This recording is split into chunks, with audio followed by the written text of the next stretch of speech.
Test.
Check it out.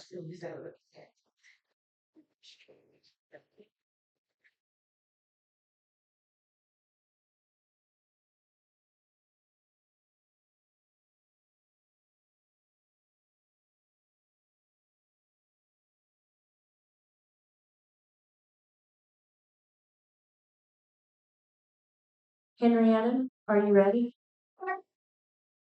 Okay. Do you want to give me your countdown or we're Henrietta.com is live streaming? So right now. So anyway, just want to make sure they're all set.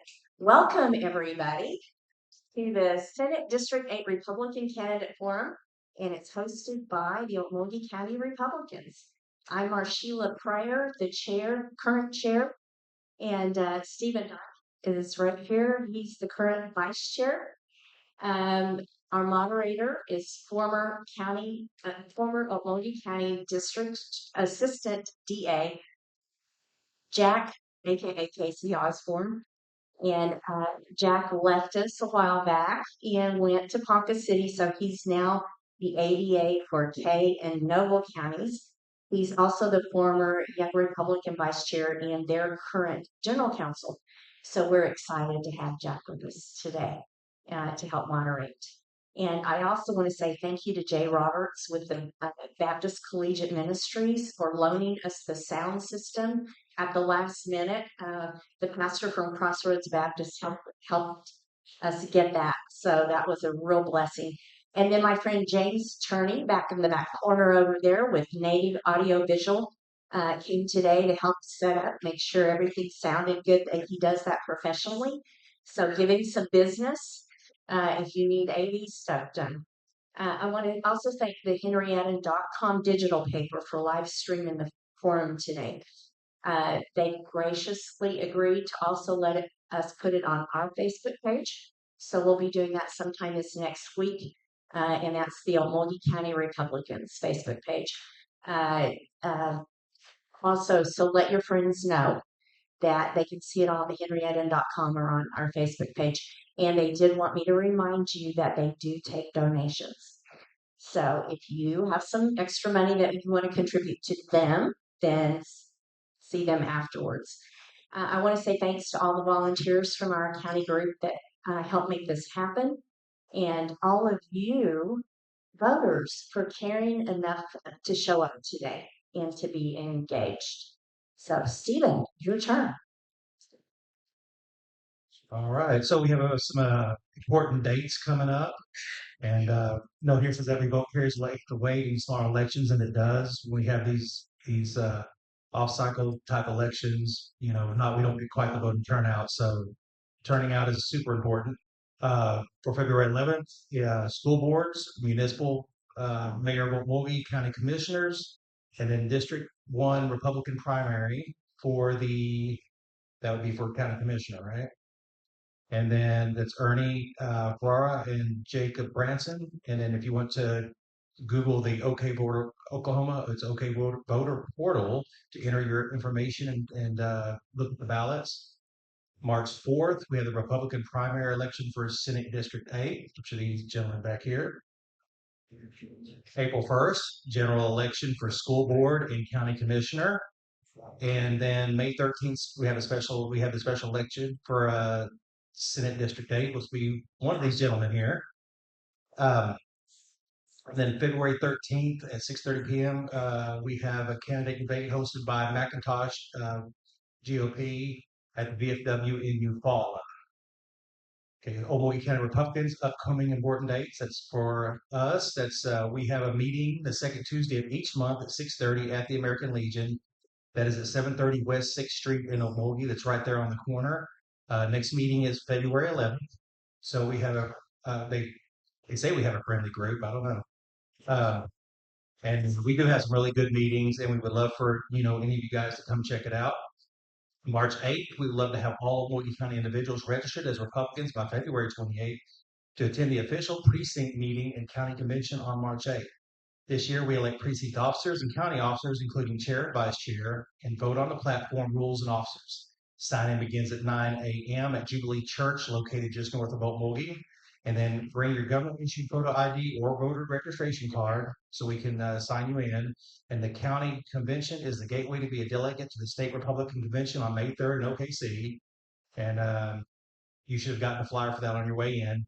The Republican Convention OKC it's always a good time, always exciting. Thank you, Marchula. I just want to acknowledge some people real quick. Our new head of our Chamber of Commerce in Okmulgee is here, Sarah Rhodes. Sarah. We've also got some important cattleman organization here. Woo-hoo, cattleman. And some attorneys, and our county commissioner of District 3 is here. Do you have any more of our elected officials here that I haven't seen? Ashley. Oh, Ashley. Yeah, our election board secretary. Yay. And Perry. Our election people. Yay. And then Senator Shane Jett. Is there no pressure, guys? The senator, my Cherokee brother, is in the house, and his lovely wife Anna. So it's so good to see you guys. All right. Yeah, people make room if you want to have a seat. Okay. All right. Just want to let you guys know something very important. Voters beware. This is a voters beware announcement, okay? A group called Oklahoma United is in the process of collecting over 172,000 signatures required to put a state question number 835 on the ballot. And that is to make a change in Oklahoma's constitution to change our election law to model California's jungle primary. Now they tried this to do this in Colorado last year, and as progressive as Colorado is, the voters resoundingly rejected it. They said, no, this is not a good idea. So we recommend that you not sign the petition, because if they don't get all their signatures, it will never make it to the ballot. So let's not Californicate Oklahoma, right? Okay. All right. Oh, now, here's what we're all here for. We want to welcome our candidates. So we've got Stephen Baldrige, Okmulgee. We've got Durrett, Shakota. We've got Bryan Logan, from Bryan. We have David Nelson from Morris. I want to thank these guys for showing up today.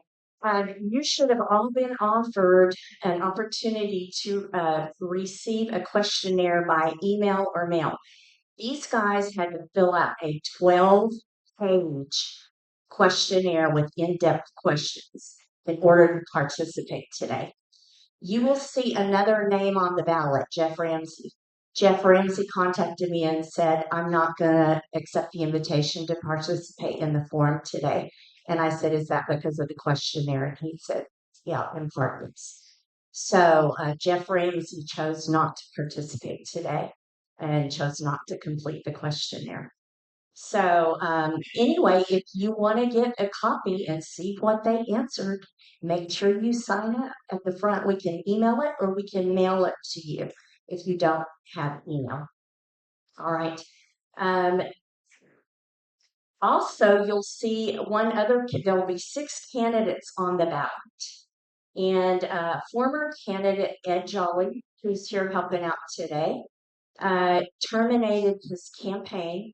Uh, Unfortunately, it was after the deadline to take his name off the ballot. He did that in order to support another one of the candidates. But his name will also be on the ballot, but he is not actively campaigning. All right. So kudos to the guys that did show up and that are out there knocking doors and working hard to get their information out. We've worked very hard to come up with this 12-page questionnaire and the questions for today's forum. The forum format, we're going to start on the left in alphabetic order with Stephen. He's going to answer the first question, and then we're going to move down the line. They're all going to answer. Then the second question, we're going to go to Haas. He gets to go first. Then they're going to all answer. Then we go to Bryan on the third question. They're going to all answer. And then David Nelson on the fourth, and so on. And we're just going to keep cycling until everybody's dizzy. And they're being timed. We will say the time limit. We're very strict with it. If they don't quit when it says stop, we're going to throw something at them. And we've instructed the next person to be on their way up to grab the microphone and start. We've instructed them to say their name before they answer the question every single time they come up. So it will be indelibly implanted in our minds, their name with their face. So when we get to go through the poll, we'll know which one that we really liked, okay? The candidates have also agreed to stick around for a bit after the forum at their tables to answer questions. We separated them so that they can talk about each other and not be standing right next to each other. So let's get down to business. And Jack, you are on, my friend. Candidates, thank you very much for being here. We really appreciate your time. Question number 1, introduction. Please introduce yourself by stating your name, where you live, how long you've lived in District 8, your current occupation, hobbies, family background, and why you're running for office. Mr. Baldrige, you have 2 minutes. Good morning, everybody. Thank you for coming out today. My name is Stephen Baldrige, and I'm running for State Senate District 8. I've been the 3-time mayor of the city of Okmulgee, and currently I'm a councilman. I live in Okmulgee, and I've lived in Okmulgee District 8 area for 25 years. The other half, I lived in California, Georgia, different places over my life. And I moved back here at the end of 2000, and I've been involved in city council and civic events ever since I've been here. And so Okmulgee is my home, and I have a passion to help others in our community, and whether that's with education or civic issues that we have with the municipality. Also, I'm a computer engineer by trade. I learned that in the Army, and I've always worked in information technology and worked in different sectors of oil and gas and Department of Justice and prisons. And then I do have 2 children and 3 grandchildren. And my hobbies are fishing and hunting. Not so much hunting lately, but more fishing and boating. I love to go to Eufaula. I love to go to Okmulgee Lake. and enjoy those lakes. Oklahoma has some of the most beautiful landscape and recreational areas in the world, and I have traveled a lot around the world. And the reason I'm running for office is I have been working in my community for over 25 years to help Okmulgee, and I want to move on and help District 8. District 8 has so many things to offer our families and our communities, and I think that we need to promote District 8 and we need to increase economic development. We need to bring more jobs, more educational opportunities. Mr. Durrett, you have 2 minutes. Well, first off, I appreciate every one of you guys showing up.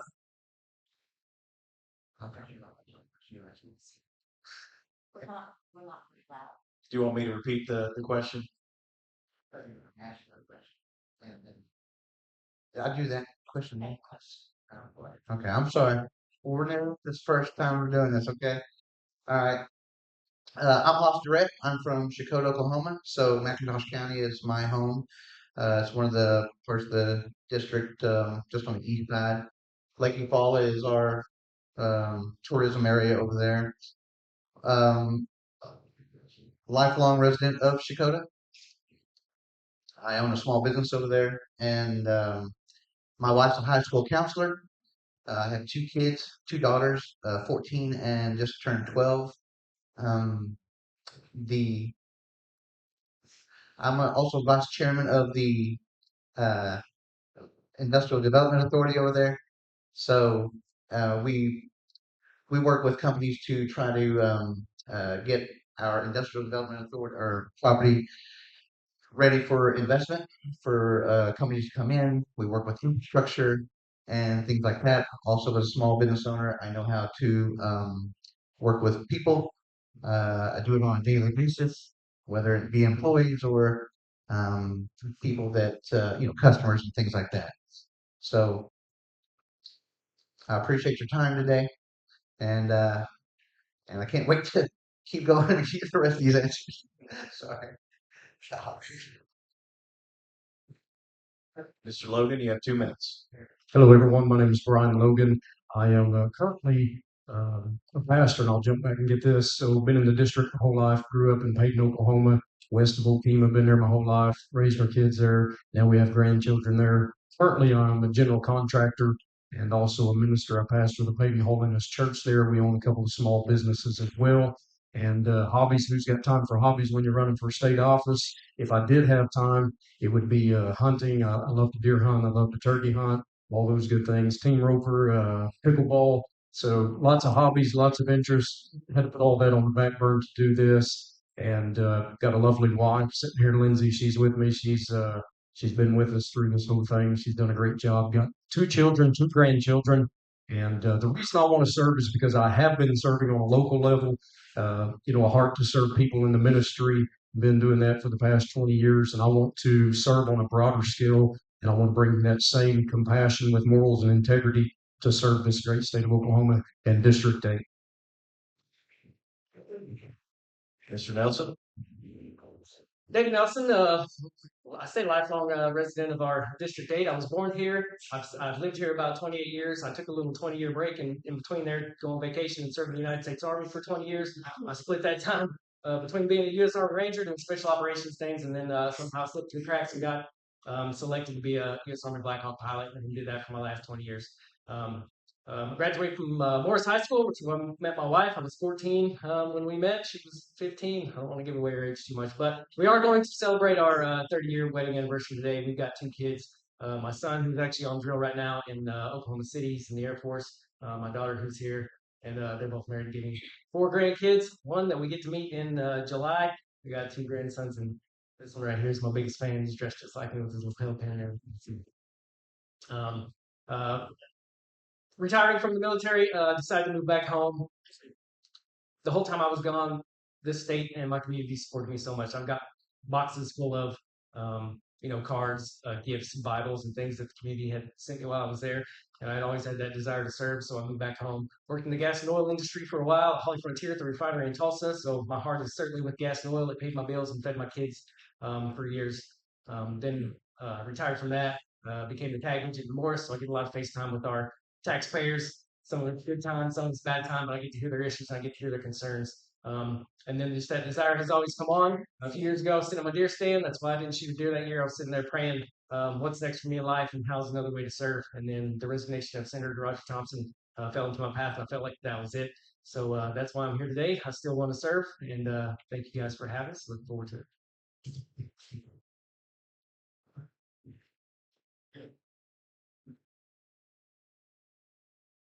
All right, gentlemen, this next question is a 1-minute question. We are starting with Mr. Durrett here.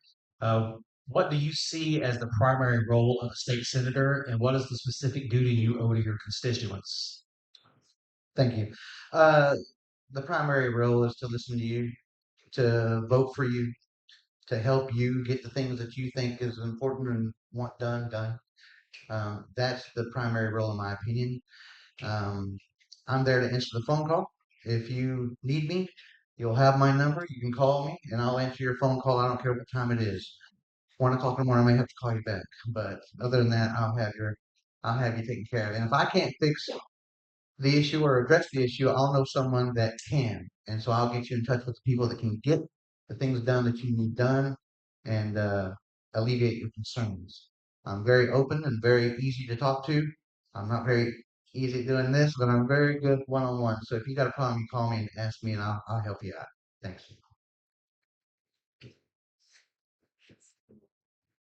Bryan Logan.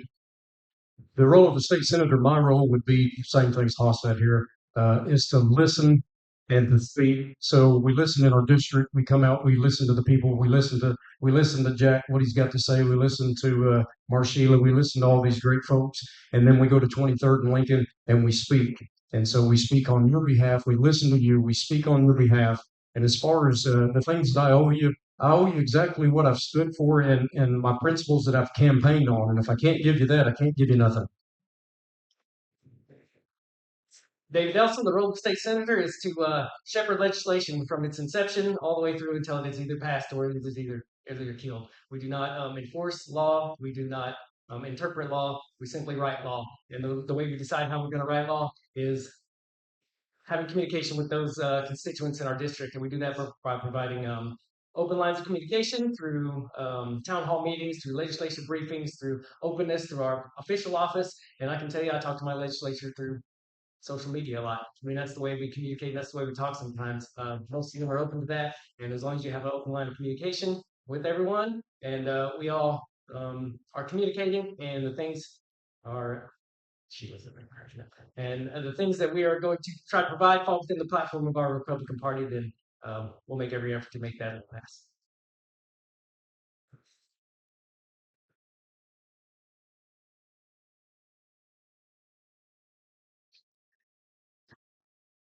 See, I just let him take it away. I'm gonna have to slap his hand next time. So, Steve Baldrige. My role as a senator will be to work for our citizens and Oklahomans. So, constituents in District 8, you're my top priority. Obviously, we're putting out 3,000 bills right now in Oklahoma State Legislature. Probably only 200 are going to come out. So, my active role will be to help you and meet your needs in the community. And then also, when we have natural disasters, I'm going to be there. I'm going to be on the ground. I'm going to be helping you. I'm going to be referring you to with my legislative aid and helping you find the services that you need in solving your problems. And I'm very transparent and open, and I will do the best and work hard for you every day.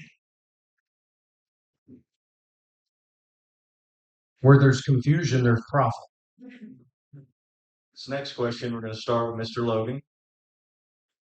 The Oklahoma Senate has 17 committees. Identify the committees you're most interested in serving on and explain why you qualify to serve based on your unique background, experience, skills, and beliefs. I'll start with local and county government. Number one, my background in municipal government for 12 years, community development, planning, zoning, 6 years CDBG, which is program manager there, is plenty of experience to deal with local and county government. Number two, I'd say agriculture and wildlife. Being an ag producer myself, growing up in a family that's rich in ag producing, qualifies me for that. As far as wildlife on that side, been introduced to the wildlife as a very young age, been around it my whole life. Those two things are near and dear to my heart. Energy is more than just oil and gas, although energy is in, or oil and gas is in energy. It's public utilities, it's Department of Environmental Quality, and my background both in tribal government and city government and general contracting construction. I've worked closely with public utilities, worked closely with Department of Environmental Quality, and last but not least would be economic development, workforce, and tourism. And being a small business owner, we understand the importance and the struggles, how hard it is to get a small business up and off the ground, especially in District 8. And so I'd like to foster and continue to support small business growth.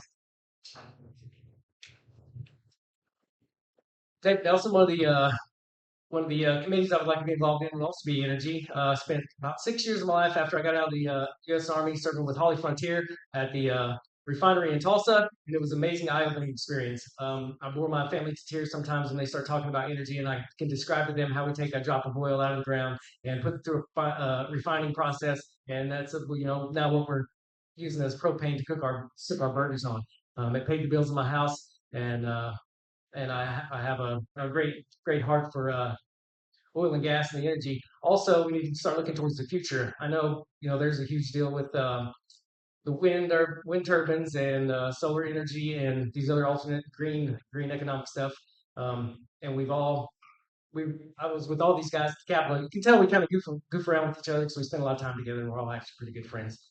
Which is a great relationship that we all have. But we spent time at the Capitol going to the wind rally and stuff like that. So we all have the same views on when it comes to the green energy and where our money goes to subsidize certain things that we don't believe in. But I think in the future we still have to find out for our kids, for our grandkids, where's our energy going to come from eventually one day.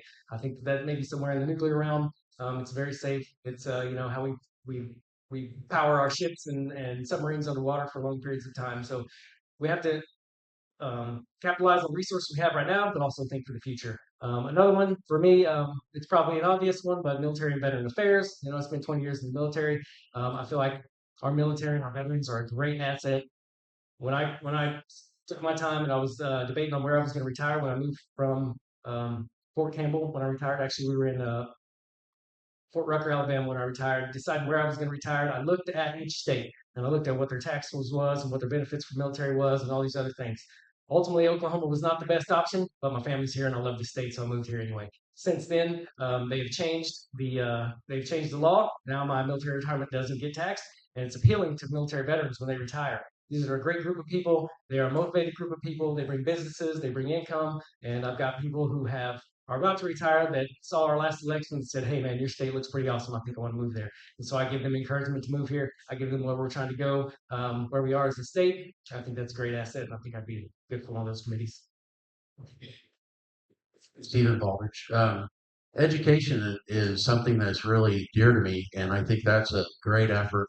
I've been going to school my whole life. I came back here in 2018 and completed another electrical electronics degree at OSUIT. And currently I work at college in the Muskogee Nation. If we don't develop our students, our most valuable resource, and get them ready for a workforce, that is a problem. When we bring industry to Okmulgee, Oklahoma, or District 8, the first thing that they ask is, how about your workforce? And that is a problem because we don't have a great workforce. We have a good workforce. We have people commuting here, but we need to develop those children and get them into the technologies and industries that we can help build better economies for our district. The other one is telecommunications and technology. That is my background. I've worked on large infrastructure projects, prisons, DOJ forensic labs, Caltrans, and so I've worked on a lot of different industries, British Petroleum, oil and gas, and so that would be one of my heart desire as well. And then economic development. Economic development. Without economic development, you have organic growth where companies just show up and say, hey, we want to come to your community.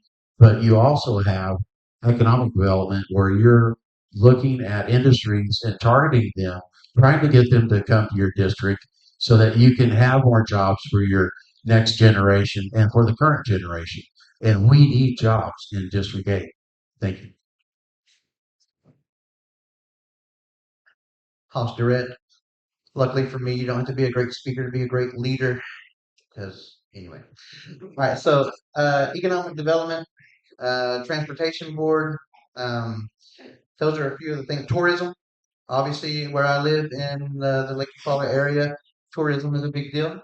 I serve on the Katy Depot District Tourism Board. So I'm on that board already. It deals with tourism and attractions and things like that. Try to get people to the town to see those attractions, spend their money there. Economic development, like I said, I'm the vice chairman of the Industrial Development Authority in Chakota, where we deal with incentivizing people to come to our town. And I think that starts with your city government as well. They have to be able to chip in and do the things that are necessary to make your town look appealing. You can't have a bunch of dilapidated structures around your town. You can't have a bunch of grass growing up real high and all that stuff. So if we can work with city code enforcers and city townships and stuff, work with mayors and city councils to make sure that those dilapidated structures are getting condemned, and then they can either fix them up with some investment, which we'll give them more time for, or we take them down. I think you have to have that. You have to have a clean, nice, beautiful city for people to want to come to there. And that's what we've done in Chakota. You can drive around every street in Chakota and it looks beautiful. We've spent a lot of time and a lot of resources on that. We've had a lot of success with economic development. We've got more on the way.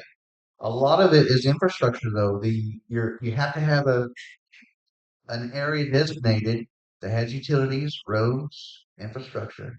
Those are things I like to work on. That's why I think transportation will be good. Roads and bridges. If you don't have any roads in your city, it kind of goes along with having a bunch of shacks in your city. I've visited some cities in my district that need some work. They all do. It's all rural. It's rural areas. I mean, we don't have a lot of tax dollars to put into infrastructure, unfortunately, but there are things through EODD where we can get grants and we can get money, and I can help with that. I work closely with EODD to get those grants for your road projects. In Chakota, we went as far as to buying our own asphalt machine.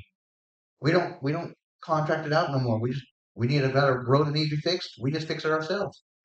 I mean, I don't know. Maybe that's the steps that everybody needs to take if they can afford it. We have a surplus of money over there because we're good with our money and we do a good job. We create jobs. We have a beautiful city.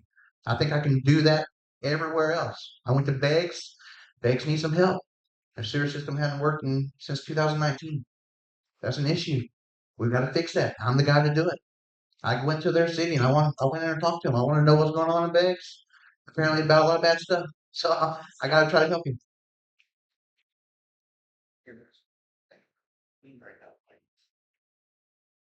All right, the next question, I think we're going to start with Mr. Nelson, all right? Yep. Okay, please share the top three issues you plan to address as the Oklahoma State Senator and how. David Nelson. 2 minutes, sorry, starting now. David Nelson. The top three issues I want to address as I'm a state senator is everybody's favorite one, taxes. The second would be education, and the third one would be leadership, which sometimes people don't think about that as being an issue or a topic that we vote on, but it's an issue in our Senate right now. Taxes, which we're going to expand on later. We've got some questions coming up later about that one. Primarily, the focus on that one would be income taxes, which I think we're heading in the right direction. I believe there's a 0.25% income tax decrease proposal this year. I think that's going in the right direction. The other one would be property tax. Property tax really kind of burns me. I did some research on my own property tax. The last it's 2018. It went up astronomically, and I think we need to do a little regulation in that area and get it turning in the right direction. Find other ways to fund the things that we fund with property tax in another manner that is more predictable for the people. And the third one would be leadership in the Senate. Outside looking in at Oklahoma, it just looks like it would be such a great, it's a red state, so it looks like, man, it's all Republican. We can get so much done, and it's a golden opportunity. It truly is. But then once I found out more about it, the difference between one side of the Republican Party in the state and the other side of the Republican Party in the state is as far as the East is from the West. It's almost like we have three different parties within one, but we have one party and we need to get it together. If we can narrow the margins on each side, get everybody to agree, come together, put personalities and elections and money and who's funding who aside, and bring unity into our party, which I feel like I can do that. I've always prided myself on being peer leadership. No matter who's at the top making all the decisions, the people who are in the trenches who work with each other daily, if they have some good leadership from each other and their brothers, left and right of them, I feel like you can do that and you can make a difference as a freshman on day one. Steve Baldrige. Education. Once again, over District 8, we have some schools that are thriving and we have other schools that are not doing well.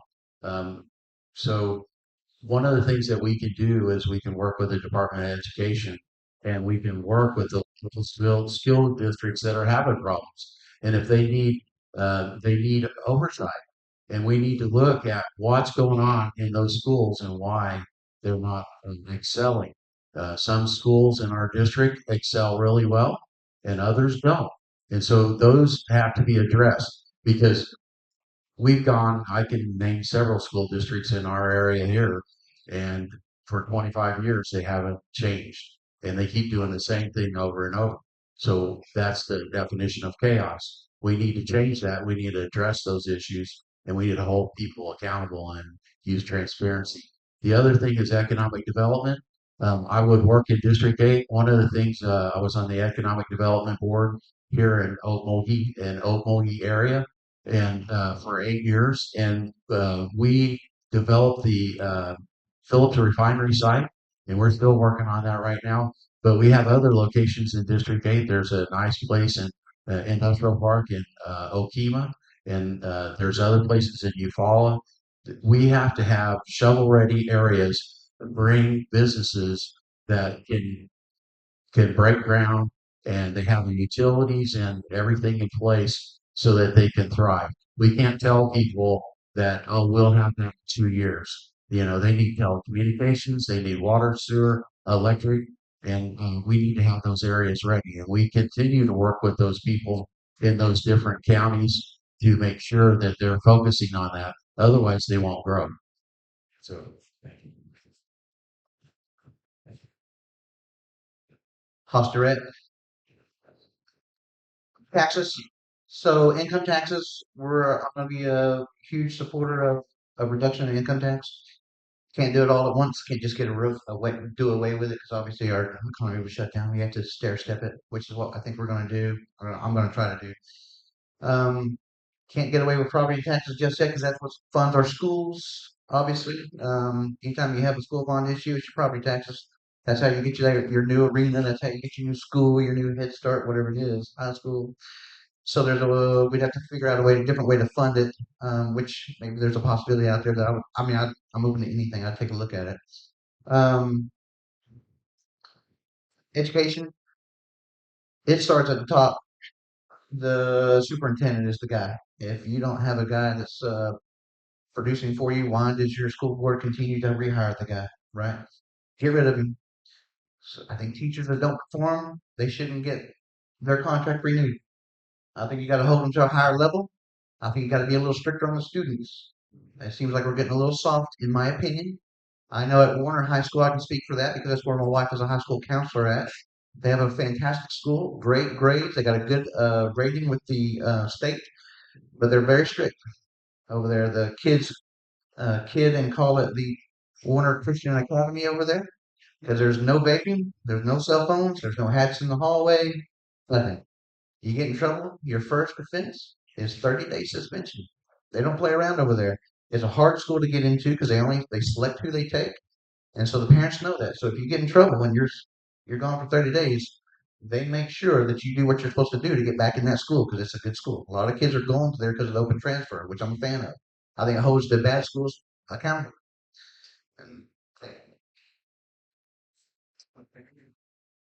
Bryan, Logan.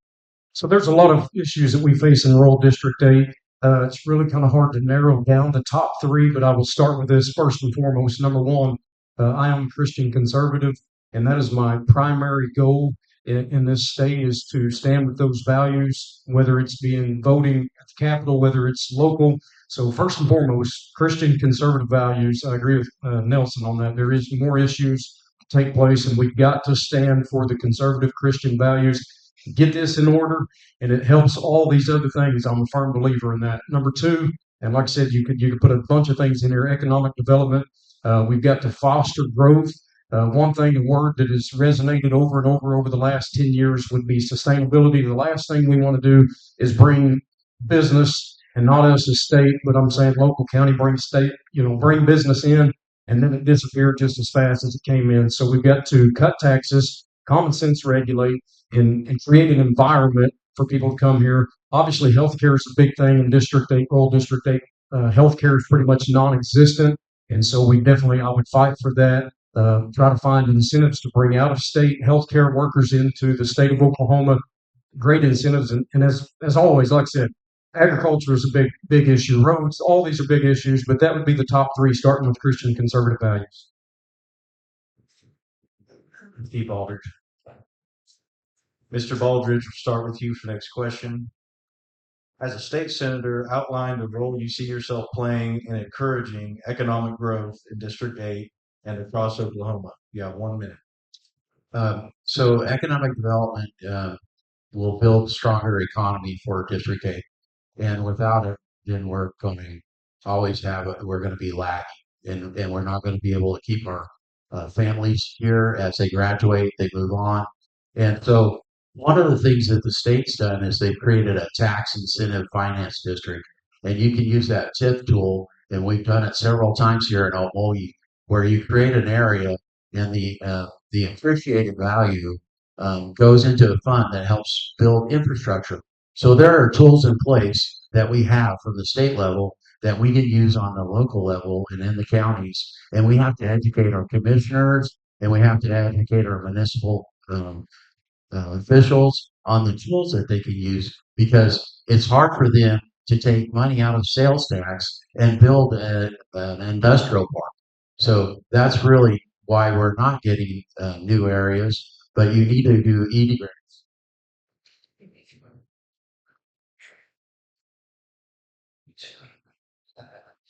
Durrett.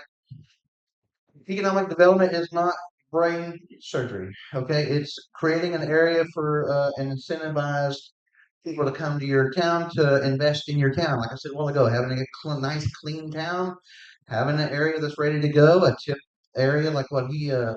Walter said, is a great tool to use to put some funds in the bank for you to put infrastructure in place. I think we got to work to make Oklahoma the most business friendly state in the United States. Those create a lot of stress. You know that anyway. The last company that we had look at Shakota wanted us to do the incentivized program they wanted was $12 million up front. Well, we don't have $12 million up front. If we did and something went wrong, it could have bankrupted us. So it has to be a win-win. I'm for tax incentives or any other kind of incentives, but it's got to be a win-win for the city and for them. Bryan, Logan, and I'll just continue to expand on my economic development. So we got to foster the relationship, and everything within that. Again, talking about sustainability, you got to have good roads, you got to have good education, you got to have safe communities, and we need to bring things back to the community. And so, how do you do that? You cut taxes, you give incentives that way, and so you common sense regulate businesses. But there has to be something for them when they get here. There has to be something that keeps them here. How do you do that? You put them in your education, you put them in roads, you put all that. Dave Nelson, and I want to be the last one to go on this one because everybody pretty much covered everything on economic growth. We got to give them a place to go, infrastructure. They've got to have a foundation to build their businesses on. They've also got to have the ability to get these businesses built without going through 2 years of regulations, bureaucracy, red tape. And if we're going to have all this regulation, for people to have to get permits and have inspections and all these things done, we got to have the people there in order to get these inspections done and have them maintain on a realistic timeline to get that to get their things accomplished for developers and business builders. Another thing that's going to increase our economy and growth is not raising taxes on people or but having more taxpayers. If we have more taxpayers, that way we have more tax income to make our state a more appealing place for people to move. We already discussed that. And I see it every day. I'm working with the tag office. I get California, Colorado, Ohio, a lot of these different states coming to Oklahoma, and I'm like, well, what brings you to Oklahoma? Typically, it's the political atmosphere and it's their taxes. I say, okay, here's your taxes going up.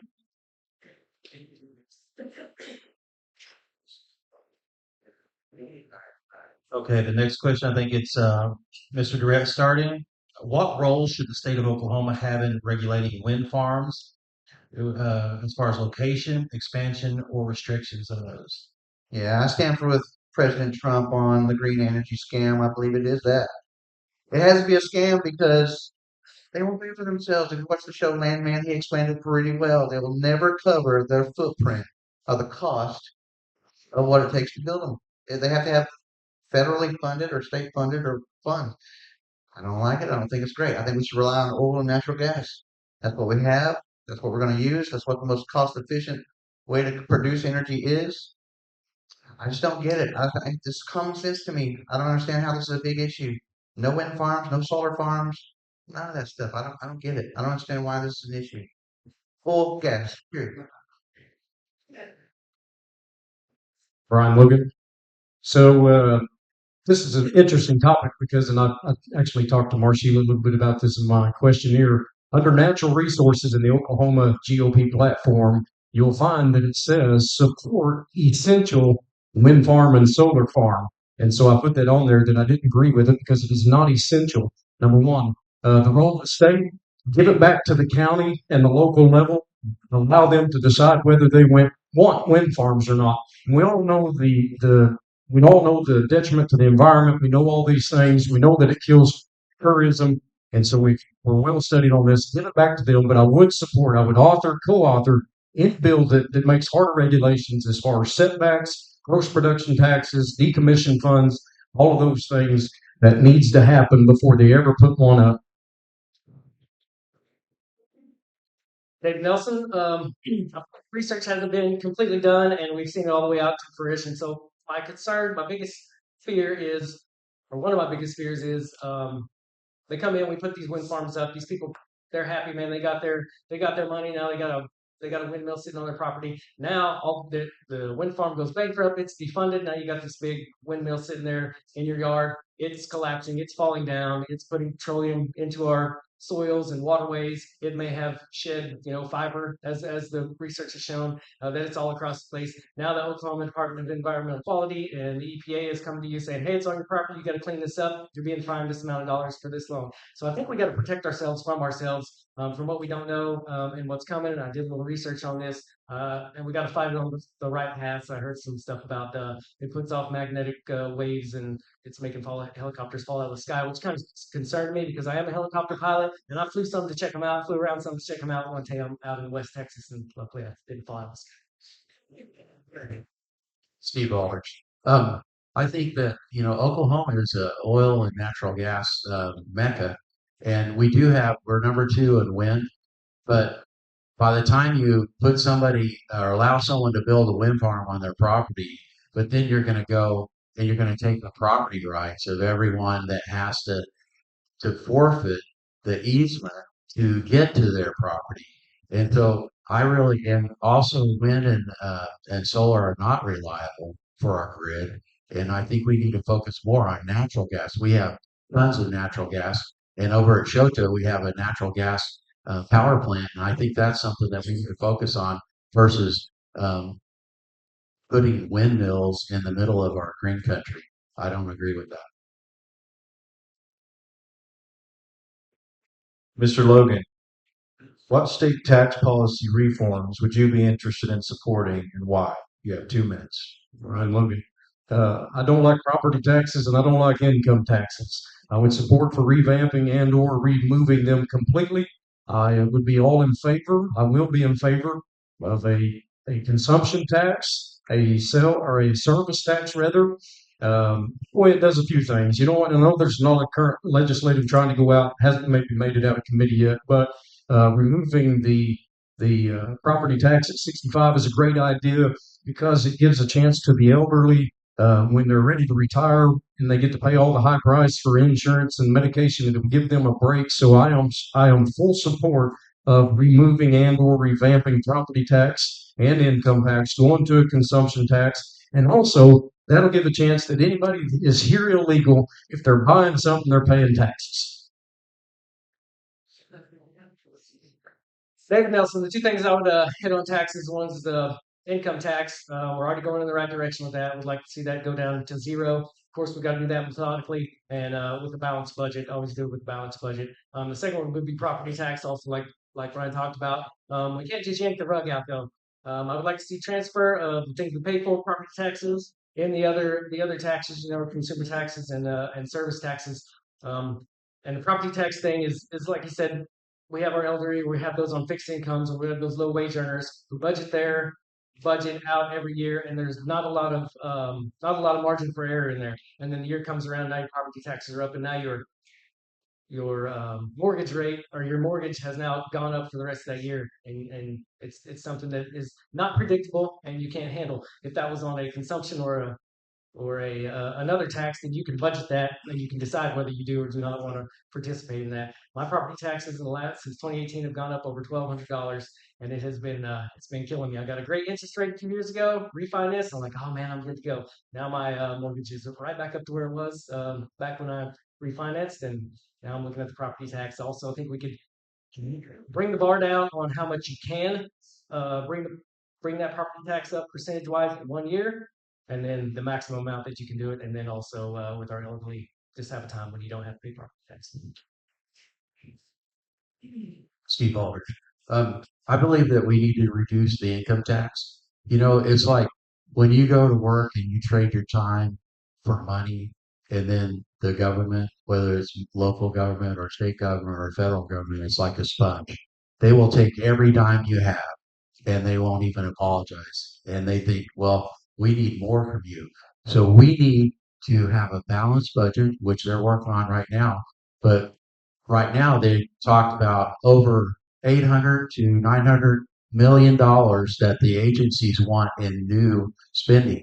So they're not slowing down, but we have to reduce the income tax for all the people that work in the state, and then also property taxes. I think it's a great idea for people that are over 65 that you freeze their property taxes. They did that in California. It was called Prop 13. And that way you don't lose your home because the government can't control the costs. They can't control inflation. And so those are the things that we need to look at. But we also have to do it in a progressive. We can't just pull the rug out from under the legislators. They need money to run the state. We need money for highways, roads, infrastructure. And so you can't do it all at one time. But if we do reduce the taxes, then we'll have more people moving to Oklahoma, more businesses coming to Oklahoma. And so hopefully it would be a net gain, and we would be able to improve the economy and our way of life here in Oklahoma. Thank you. House Durrett, again, thank you. Lowering taxes obviously is what everybody wants. You don't want to pay more property taxes. You don't want to pay more income taxes, anything. I like the fact that we're already working on lowering the income tax. Obviously, it's a stair-step issue. Property tax is going to be a lot harder to get done because, like I said earlier, of the school systems and things like that, your gymnasiums and things. Now, I do support a way to get rid of property taxes because I own a lot of property, and I don't like paying those. I don't like writing those checks either. I'm just like y'all. Consumption tax sounds good to me as long as it makes sense. Lowering taxes is what we all want to do. Nobody wants to pay more tax, but we have to find a way to pay for it. If we can find a way to pay for it, I'm all for it, and I'll work on that when I get elected. Thank you.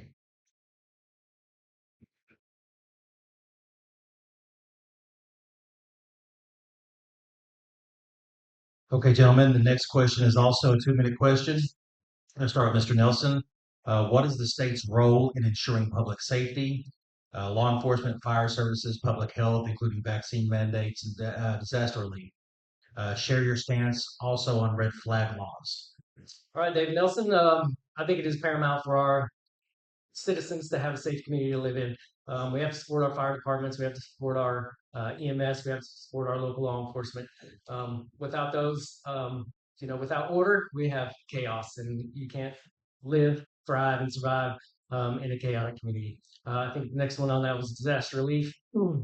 Oklahoma should be one of the most prepared states in disaster relief. We're living here in Tornado Alley, and I can't tell you a year that doesn't go by that there's a tornado that doesn't tear something up somewhere. We had one come through Morris last year, and it was so encouraging, and it was so awesome to see our entire community, every church of every denomination, every person, race, color, creed, anything was out there. Even our Amish community lives. We have an awesome Amish community out there. They were out there with their children, helping everyone clean up. And it was one of the most encouraging things to wake up the next morning, go out there as soon as the sun rises, everybody's dragging trees and stuff off the streets. And then over there at the Baptist parking lot, there's the FEMA is sitting over there with their trailer with their phones out, and you can approach them and try to get some help there. But who does it? The people of the state. We were there for each other. We helped clean up. I think the other part was red flag laws. We don't have red flag laws in Oklahoma right now. I don't see them coming back. I do not support them. There are other ways. If you think a person is in trouble and they have a mental issue, you can do a welfare check on them. And if they have not committed a crime, I don't see the reason to go into their house and take their guns.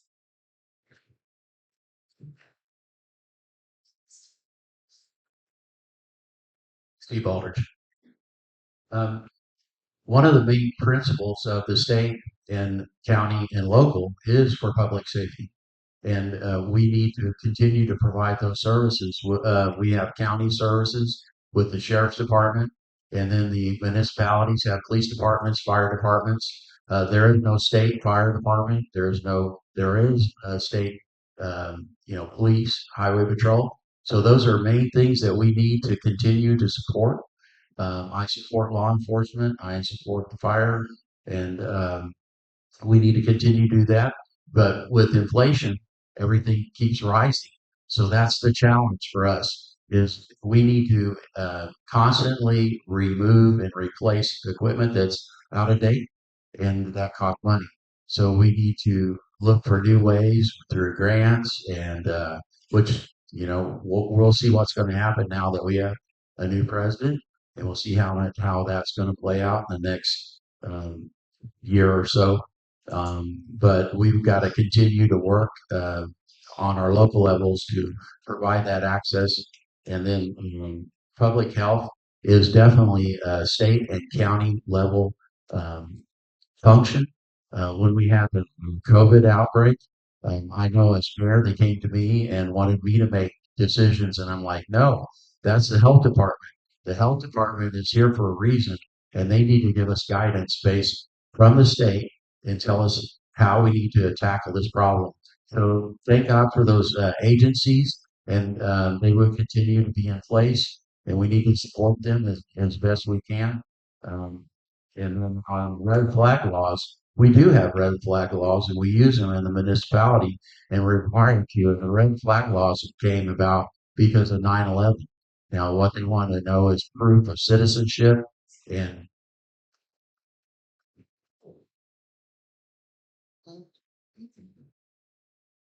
House Durrett. Listen, I don't. Hold on a second. What did you throw that down there? Sorry. Yeah. I think something was going on behind me. I knew some trickery back there. Anyway, public safety, obviously have to invest in that. Firefighters, we're seeing what's happening in California because they didn't invest in their public infrastructure. They're burning their cities down. I mean, they didn't take care of their underbrush. They defunded their firefighters. We don't need to do that. We need to fund our firefighters, especially our local firefighters or rural firefighters and the police. Crazy. I mean, we gotta argue about funding our police. Now in Dakota, the police force has the largest budget in the city. So obviously they're always the ones that get looked at when they're trying to cut the budget. They go straight for the guy that has the biggest wallet, which is the police force. But I'm against cutting funding to the police department. We had to get a local individual, an investment from him to buy new cameras, body cameras. because they cut the budget back. I think that's ridiculous. These guys are there to protect us, and they're doing a great job. Their job's made it a lot harder with McGirt, though. I can tell you that. It's like the Wild Wild West out there, according to them. So we've got to work on that as well. That's a later on question that I'll address then. But investment in our rural and local infrastructure as far as the fire, police, EMT. Also, I think healthcare in the rural area is a big deal that we've got to invest in too. Thank you. Bryan, Logan. Everybody knows the challenges in District 8. If anybody's ever called on for any emergency response, we know the response time is upwards of 30 to 40 minutes in most of our counties. And, Okmulgee County don't really have a big police force, especially being out present. And so that's why there's a lot of marijuana growers that's moved into the county. So there's a big challenge there. So I will support, law enforcement, emergency personnel. It goes down through the list. I will not support, the vaccines and the mask mandates, and I will not support any red flag laws in the state of Oklahoma. Like I said, there's so many challenges related to this, so we got to make it accessible. We've got to make the fire departments all this accessible and stand beside them and support.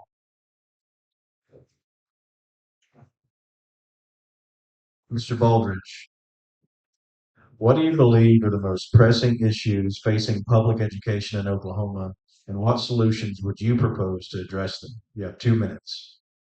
Well, once again, we have schools that thrive, and then we have schools that don't do so well. So we need to look at our graduation rates. We need to look at the school scores. If you go to the state website and look at the school scores, we continue to have schools that are getting Fs, Ds, Cs, and we need to address that. And unfortunately, our local school boards haven't been able to change the trajectory of their schools. So we need to have some oversight into those areas, and we need to put them on a remediation program. And so we need to have the state Department of Education work with our schools and try to get them on a path of recovery. So those are some of the issues that we need to look at. We also need to prepare our students for a work life. So when they get into high school, we should be looking at utilizing, and we are utilizing our technology centers. And then also, for not everybody wants to go to college, not everyone is going to be a doctor or a lawyer, but we need the trades very desperately, just as much as we need a doctor. We need a plumber, we need a carpenter, we need an auto mechanic. We need people, and we're here at this great institution, OSUIT, and those are the things that they teach in our district. And we have Connors, and we have OSUIT, we have every county has a technology center. And so we need to focus more on transitioning those students to a career, and a career that they can make a living at and enjoy a fruitful life in District 8 and movement. Thank you.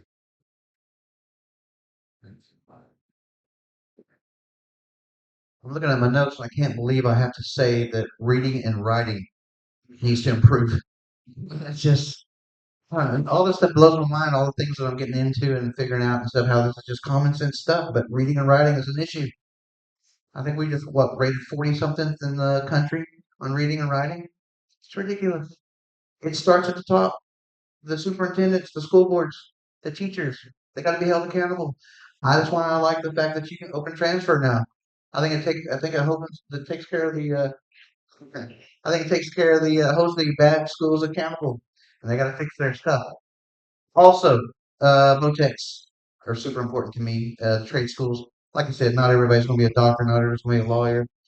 Some people want to sell tractors their whole life. I don't know. That's what I did, but I also sold tires. But anyway, um, yeah, anytime I'll make you deal sometimes. Anyway, uh, this is easy stuff to me. I think. I mean, it's just common sense, guys. We need better, grades in school. I think the biggest step to fixing that though was the open transfer because, like I said, it'll hold them accountable. You got to get better schools, and when you have your when your school when your attendance goes down, and not attendance, but the amount of kids you have goes down. There's a reason your school sucks. Get a better school, get a better administrator, get a better superintendent, get a better school board. You're voting on these people, right? Make it happen. All right, thank you. Bryan Logan. I'm also a product of Career Tech, so I sit on their board at Gordon Cooper Technology Center in Shawnee. So I'm a firm advocate for Career Tech as well. The three top things I see in education after speaking in depth to school board members, educators, and administration. Chronic absenteeism is a major problem in Okmulgee County. You have teacher shortage, which is a major problem in the state of Oklahoma, and also academic performance as well, as Haas stated. There's those are the three big issues to me, and so we've got to put the discipline back into the hands of the teachers. We as well as make sure that people are getting out and voting for these elections. So many different things here. Like I said, we've got to hold them responsible for what they're doing, but I would say you give it back to them. Another thing that I'll try to throw in here real quick because I've heard this twice on the campaign trail, and this just sounds like a disaster and unfair to me. School boards get lawsuits thrown at them, and then they either pass a bond or something for the residents to pay for these lawsuits. I think that's a farce. I don't think it should happen. The school ought to be responsible for any lawsuit that has been put on them and not the county and not the people of that district. David Nelson, I believe reading, writing, and arithmetic, those fundamentals need to have a strong base and then be more focused at our elementary level. And then as those students grow up and grow older and they get into high school, one of the issues is we have this amazing thing. First of all, we have a bright, bunch of kids and kids in Oklahoma, and we have some great administrators and great school teachers. I think they're going to do amazing things. I think they are doing amazing things, and we've got to set them up for success. So when these kids get into high school, we're promoting these tech schools and getting out into OSUIT has probably one of the greatest programs in the state as far as transitioning kids from high school while they're in high school, and then once they graduate high school, they've already got the skills to pay the bills. They can go out, get a job, and becoming contributing members of society, paying taxes, have a job, and they're well on their way. The problem is, or what perception of the problem is, they're out of high school a lot while they're in high school. These juniors, that are the ones that we base the ACT on, they're not even in high school all the time because they're at tech or they're learning how to, install an HVAC system or learning how to weld or carpentry or whatever their skill is. So it seems like what we're graded on is an ACT score, but our curriculum doesn't force us to teach the ACT because it's not a graduation requirement that are separate. So now we're telling these kids, hey, go train in the swimming pool, go train in the swimming pool. We're going to see how you do on the gymnastic bars. I think we need to have a fair assessment of what we're being tested on as opposed to what our curriculum is. And I don't think what we're doing is bad. I think it looks bad because our ATC scores are low, but we are producing kids who are just phenomenal and getting out there in the workforce. So we need to find that balance somewhere.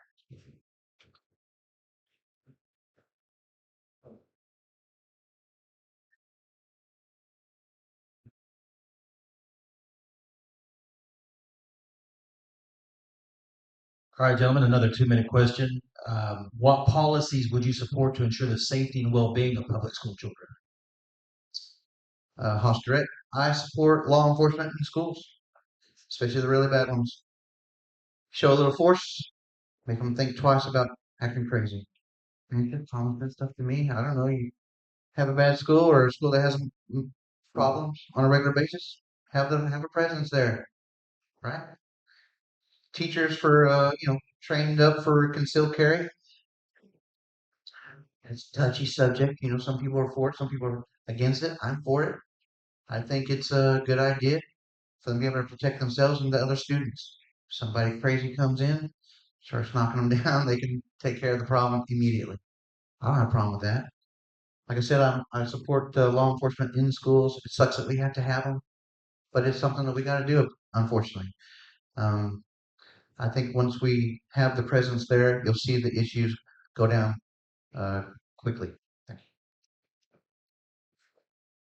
Bryan Logan. I support all the grants.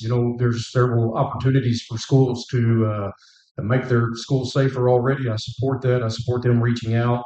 And I will say I'm 100%, I may be a little crazy here, but I'm 100% for arming teachers and support staff, because when it comes down to it, I don't want you to take care of me. I want me to take care of me. And I feel the same way about our teachers administration. So I'm 100% for that. One thing that I think the state could actually do on behalf of that is probably fund some certifications, trainings, obviously do that as well. And so, like I said, as far as well-being, I'll throw this back in there one more time as well. Allow the teachers to discipline, and a lot of the safety issues will go away. And like I said, I'm 100% behind arming our teachers and support staff. David Nelson, I love the aspect of RSOs, research or resource safety officers in the schools, having those in front of those and promoting theirs. I don't think my first feeling on arming all the teachers is not where I would go. First of all, our teachers inherently, by the nature of their profession, they already hold so many roles. I wouldn't want them to have to worry about arming themselves, being trained. Also, there would be regulation on that. They'd be trained, qualified, current on the weapon that they're carrying. And there are some other safety issues I feel that go with every teacher carrying around a weapon in the school system. If we could mitigate that by a good safety system, RSOs in the schools present all the time. Also, reporting. Encourage an environment of reporting things when you see them. You see something, say something. We all have that old term. There was a study of 67 schools. In the incidents of those schools, almost every school, the plotter had voiced his concerns on what he was going to do. Someone knew about what was going to happen. And I think it was a fifth of those times they had actually told other students where to go and where they were going to be. So, like, if you want to live at school that day, you better be in the cafeteria because I'm going to the gymnasium. And then another, I think it was 61% of those times, there were predictable days, like the first day of school, last day of school, before or after break, or on anniversaries of other school shootings. So if we can encourage reporting, get those things out there, heighten our security systems on those days, on the high target days, keep an eye on our student body, and just keep our kids safe. Everybody wants safe kids, and we don't want them walking around in a place that feels like a prison. Steve Baldrige. Every school is different. Some schools don't have these problems, and then, if it did happen there, it would be an anomaly. And I don't know how you protect yourself against that. But one of the things that I really think that we need to do more as a community is we need to work with the school districts and the local police, whether it's municipalities or the county sheriff department. And we need officers that are around our schools, but the problem is the cost, right? So we get back to the reality is we need more funding for the schools and we need more funding for the teachers. Now, some schools could do a closed campus and they can have metal detectors and then limit the exits that people can sneak into. But no matter how you set up your school, there's going to be a weakness. And so nothing's perfect. But I think as far as teachers and staff, you definitely have to have a system in place for certifying them.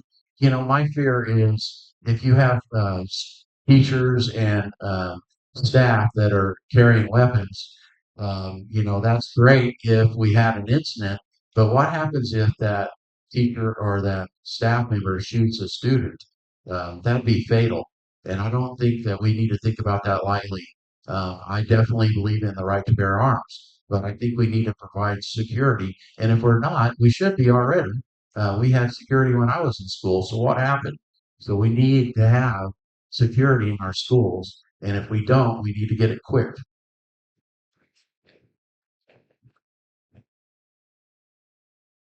Mr. Logan, how do you view the balance between parental rights and the state's role in raising children, particularly in areas such as education, healthcare, and religious instruction? At what point, if any, should the state intervene? You have 2 minutes. Bryan, Logan, the children is the sole responsibility, 100% your responsibility, the parents' responsibility, whether it's education, whether it's healthcare, religious instruction, your responsibility 100%. The state should only get involved. They should never meddle with it, but it's only if there is a major safety concern should the state of Oklahoma get involved. Me and my wife done foster care for several years. We did it through the Department of Human Services. We did it through tribal. And I can tell you 9 out of the 10 times it did not end goodly for those children in foster care. You can look at the Saving Clayton issue going on in the state of Oklahoma. You can look at the petitions going around about DHS. I don't think the state needs to handle my children. I don't want the state handling my grandchildren. I only see that necessary in a safety issue. David Nelson, you're not going to hear much change from me from what Bryan said. It is our sole responsibility. It is our decisions that we make for the health, welfare, well-being of our kids. Also, that goes with that responsibility. We need to take that responsibility on ourselves and actually do something with it. Don't just say, "Hey, it's my decision," and then be a lazy parent. We need to take that and keep our kids healthy, keep our kids rested, keep our kids in a good mental state where when we send them to school, the teacher has a great student that he can work with. That way, the teacher doesn't have to be a parent, the teacher can be a teacher. Thank you. I agree with both of these gentlemen. And the children are not the federal government's property. The children are not the state's property. The parents bring the children into this world, and they have the responsibility of raising them and training them to be good citizens in the United States of America. And we need to encourage people. When the state comes in is when we have problems, when people are committing crimes, and that happens very often, unfortunately, and they need to get involved. But that should be the last resort. The parents have the responsibility to ensure that they get rest, get fed, and get to school on time. And they need to be examples. But we have a lot of people that are single parents, and we have grandparents raising children, grandchildren. But every child has and deserves a chance to excel in our community. And so I feel like we need to do as much as we can to support those areas and support CASA and support Women in Crisis and other agencies that help get people back on track. Thank you. House Durrett. I have a unique perspective on this because my wife is a high school counselor. I unfortunately do get to hear about some of the situations that happen in schools. Obviously, the kids are the parents' issue, not the state. So I mean, I'm for that, obviously. But the exception is abuse. If you could hear, or if you had heard about some of the stuff that some of these kids go through at home, where they're supposed to be protected and taken care of and loved and nurtured, there's some kids that's got really bad, guys. They've got some bad, bad situations going on. She tells me some of these stuff, and I'm like, how can you even do that job? I mean, I can't imagine a DHS, one of those workers. I can't imagine the stuff they see. That's, in my opinion, when it's up to the counselor. My wife does it, thankfully, not on a daily basis, but sometimes every few weeks she has to call DHS or something like that because there's an issue at home. That's the only time, in my opinion, that they should be the state's issue. And it's just to protect those children. Sexual abuse, they get physically abused, cigarette burns. There's some really sick people out there. Sometimes those kids' only meal of the day is at school. That's it. Most of them show up in wintertime without coats. So what do? We put some money together, we raise some money, we buy some coats, we take care of those kids. Parents should be the ones taking care of their kids until they're not free. And then you get the state involved. That's it.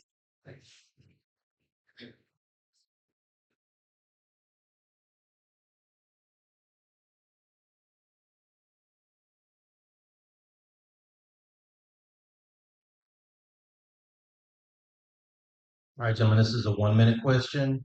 Um, do you support placing restrictions on abortion medications being brought into Oklahoma from other states? And then please share why or why not.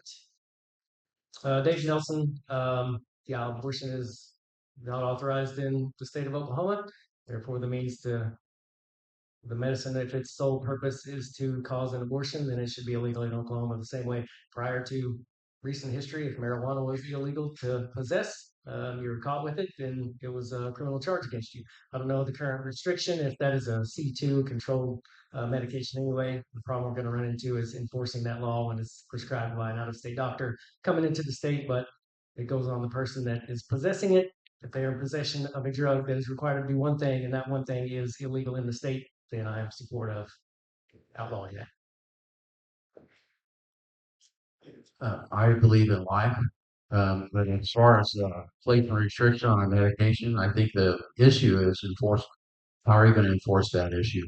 And are you going to arrest someone, and how would you even find out about that?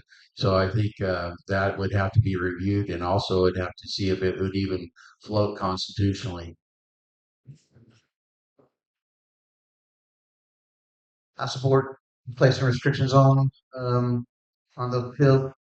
I'm pro-life. I think there's a lot of great families out there that can't have kids. I know a bunch of them personally.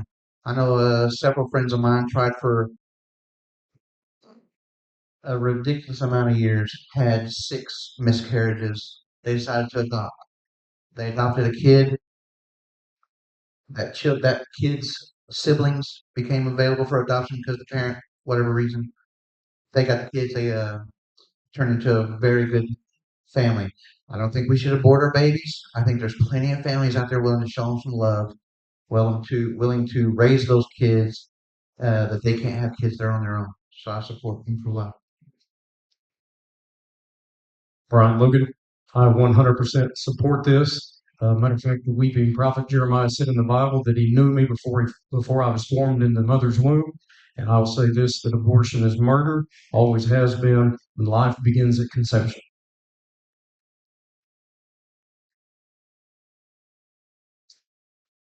Mr. Baldrige, what challenges has the McGirt decision created for the tribes and counties in District 8? What can you do to help address and possibly resolve some of those challenges? You have 1 minute. We face that problem right here. Obviously, we're the capital of the Muskogee Creek Nation. And when McGirt happened, the Supreme Court ruled that they have sovereignty over their citizens. And so it did cause a lot of problems functionally for our police department.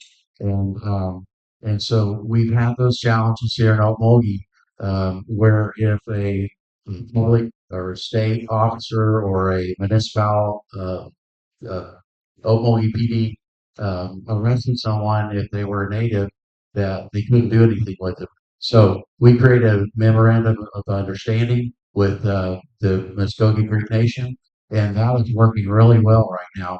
And we followed suit with what Tulsa's doing, and other counties and other cities need to do the same thing, because obviously we live on Muskogee Creek Nation reservation, and we need to work, and we live with.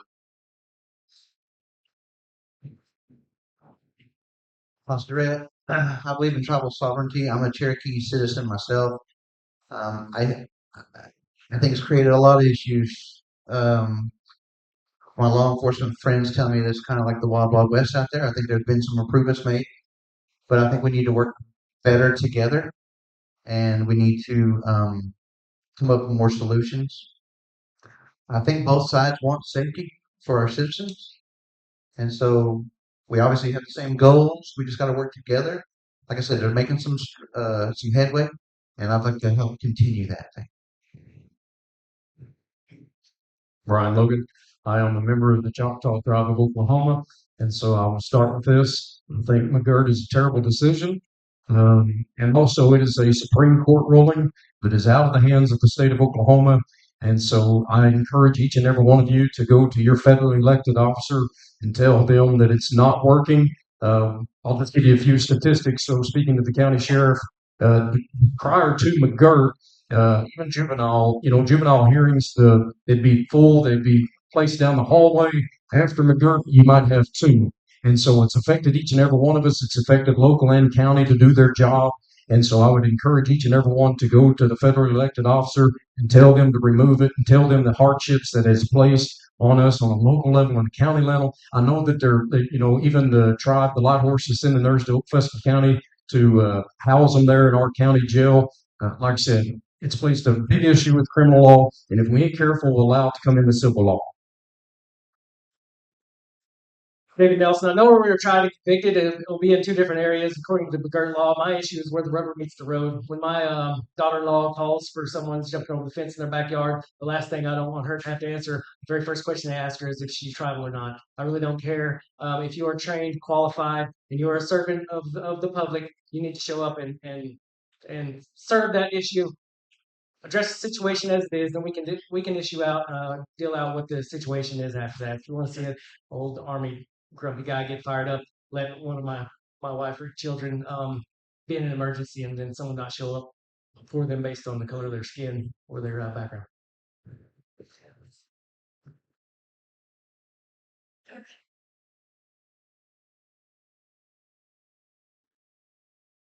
All right, gentlemen, another 1 minute question. And we're starting with Mr. Durrett. Durrett. There we go. Durrett. What are two key things you want voters to know about you? Two key things is I love God and I love my family. I've got two beautiful daughters. Like I said, 14. The other one just turned 12. They keep us hopping, but we've raised them right, and they're good. They're good girls. They're good kids. They do well in school. I think that they look like their mother, which is a very good thing because she's a pretty girl. Yeah, she's a pretty girl. Anyway, that's it. Just I love God and I love my family, and I'll do anything in the world to protect my family. Thank you. Bryan Logan. First and foremost, I'm a man of faith. And so even signing up for this, you look at the resume, you look at the background. My background is in community development, construction, grants, all of these different things. But first and foremost, my faith is what puts everything else to the back. And so I lead with prayer and the Bible, biblical principles. I want you to know that because it's so important. I believe morals and integrity is very crucial. And also the past 20 years in ministry, I've served, and I will continue to serve with the same compassion, morals, and integrity that I've served with over the past 20 years. And lastly, I took a pledge. It's not actual signing a pledge, but I took a pledge for no lobbyists and special interest groups money. And that just simply states that I am here for you and not for one individual group or anything like that. Yep. So every decision I make is going to be made on my Christian values, and I'll be taking that with me to the office. No decision I make will not go without some prayer and asking for wisdom and discernment. I also am a big advocate of honesty, integrity. It should go without saying, but you have to put that up front, and you have to tell the truth, and you have to be open and transparent and everything. So much so that I own the tag agency in Morris. When they changed the law a few years ago, where if I was to be elected, I could go to the Senate. I would be excluded from voting on anything that had to do with the tag office. I didn't like that, so I decided I was going to sell the tag office. It's already up for sale. We're going through that transition. So whether I get elected or not, it's going to be out of my hands. If I do get elected, there will be no perception, there will be no leverage that any other senator, any other legislator can put on me to vote and say, hey, buddy, I'm going to vote for this on your increase on the tag agency revenue if you vote for me on this and that there. I just wanted to eliminate that perception, and honesty, integrity, and leadership is what I'm running on. Steve Baldrige. First of all, I'm a Christian. I've been raised in church, and I try to live my life according to the Bible. The second thing is I care about my community. I've been serving my community since 2008, and before that, I did other things within the church. But I felt like I needed to get outside of the church and work in my community because those are my neighbors. God said to love your neighbor, and so that's what I'm doing with my life. And I will continue whether I get elected or not. I'm still a city councilman, and I will work and fight for our citizens and Oklahomans to improve our economy, improve our tourism, and our way of life. And we enjoy our lakes, and we enjoy our freedom.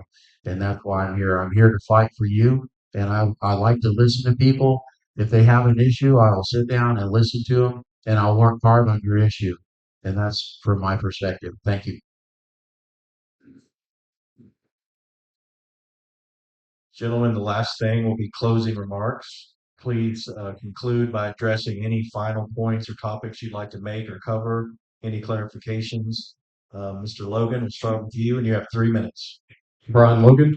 First and foremost, I want to tell each and every one of you, thank you for being here, continuing your civic duty, It really shows how much you put into it. So I want to thank each and every one of you for taking the time out to come and listen to us today. I want to give a special thanks to Jack for being here, driving all the way. I want to give a special thanks to Steve and Marcella for all their hard work, dedication that they put into Okmulgee County GOP.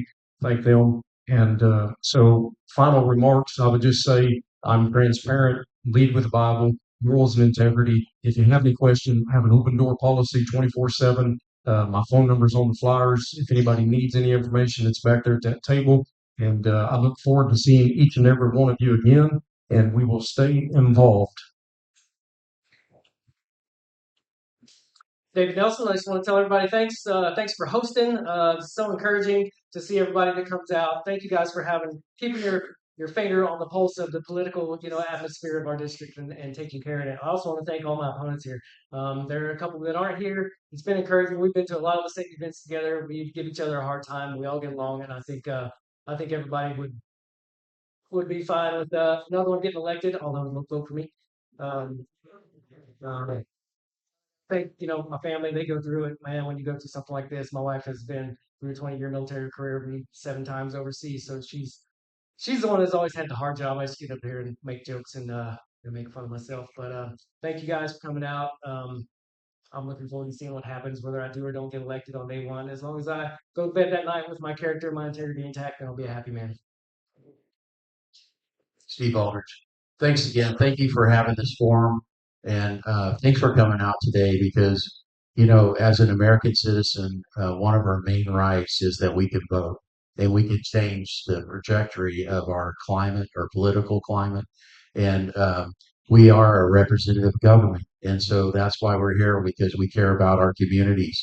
And so I can say that all day long that I've been a 3-time mayor, vice mayor. I've been on the Economic Development Board for 8 years. I was on the Jail Authority for 12 years.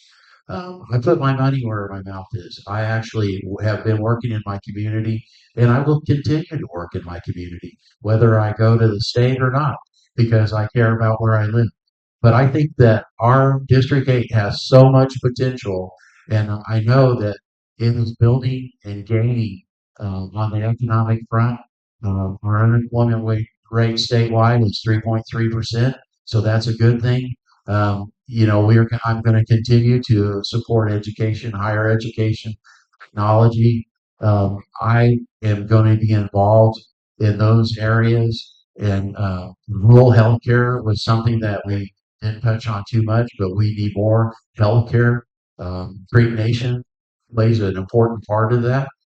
We have, the hospital in Okemah. They just opened a new clinic here in Okmulgee. They have the Okmulgee Hospital. Also, water resources. We have to plan for District 8. We need to plan and build more capacity so that we can grow our communities. Because without water, without utilities, we can't grow. And if we want to continue to grow, then we need to keep that investment in place. We need to have a strategic plan, and we need to work on that every day for District 8. Thank you. Durrett, I get the last word.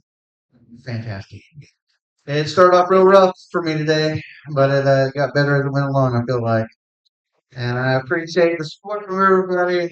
Nobody getting up and leaving. That would have been terrible. So I think that you got some great candidates up here. I'm the best, but you do have some great candidates. I I appreciate your time today. I appreciate Marcella. I appreciate you coming down. I think if we tried real hard, we could get Marcella to change her mind about retiring, but I want to get to know somebody else. Gosh. Um, my wife couldn't be here today. She had a gallbladder and her appendix removed the other day in the same procedure, so she's laid up and she's mean. And man, she has me. I just hand her the pain pill and I'll walk away. And then I don't know, but anyway, she's mean, but she's a great girl. She's been a school counselor for 18 years now. We've been married for 17. My kids, like I said, are good kids. I try to be a good dad, involved heavily with everything they do and all of their schoolmates and stuff. I know them all by name. Those are the things you do when you grow up in a small community.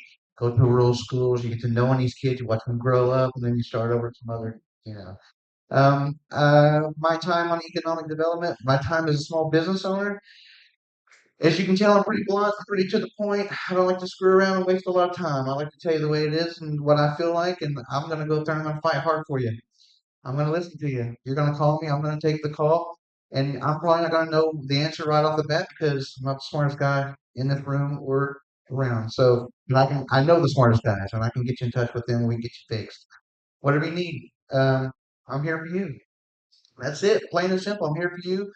I'm just like these guys. I'm sure taking a pay cut to do this because we feel like we have a um, skill set to go on to the next level and try to help our communities. That's all we're doing, just helping our communities. We're not looking for any recognition or any kind of like special reward or nothing like that. We have a passion for what we're doing. I have a passion for what I'm doing in Shakota. I've been doing it there for a long time. Pie auctions. I've been on the receiving end, and on the putting it on, and raising money for different causes and things. I support FFA and 4-H. I don't think anybody said anything about that tonight. Very important to me. 4-H, FFA. Those kids learn the traits they need at an early age and become some of the best leaders that we have. 4-H, FFA, Ag, very important to me. I support it. I've supported it my whole life before I even thought about running for office. So thank you very much for your time today, and thanks for making it.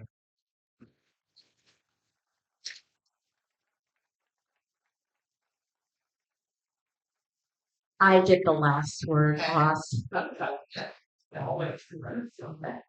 Well, I found out today I'm elderly. Thanks, David. Get those property taxes cut at 65 if you're elderly. So, you know.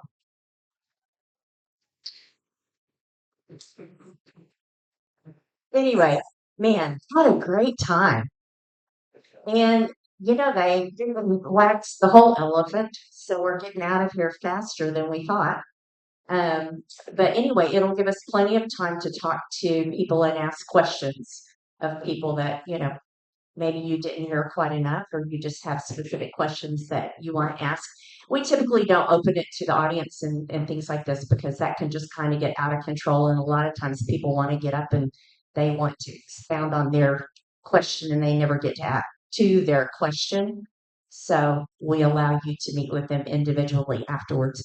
Don't forget, there are 12-page questionnaires with different questions than what some of them are the same, but a lot of different questions than what we covered today that are available to you. Just make sure you go sign up on email or fill out the envelope to get them mailed to you. And then you can learn some more about these guys. I want to say a very big thank you. Hosted reference my retirement. I do not plan on running for county chair again this time. I need a break to take care of my truly elderly parents, 96 and 97, and just kind of focus on that for a while and be more pleasant because I too can be really grumpy when I have too much stuff going on, as Stephen, everybody will attest. But anyway, so this is my last big event as your chair. And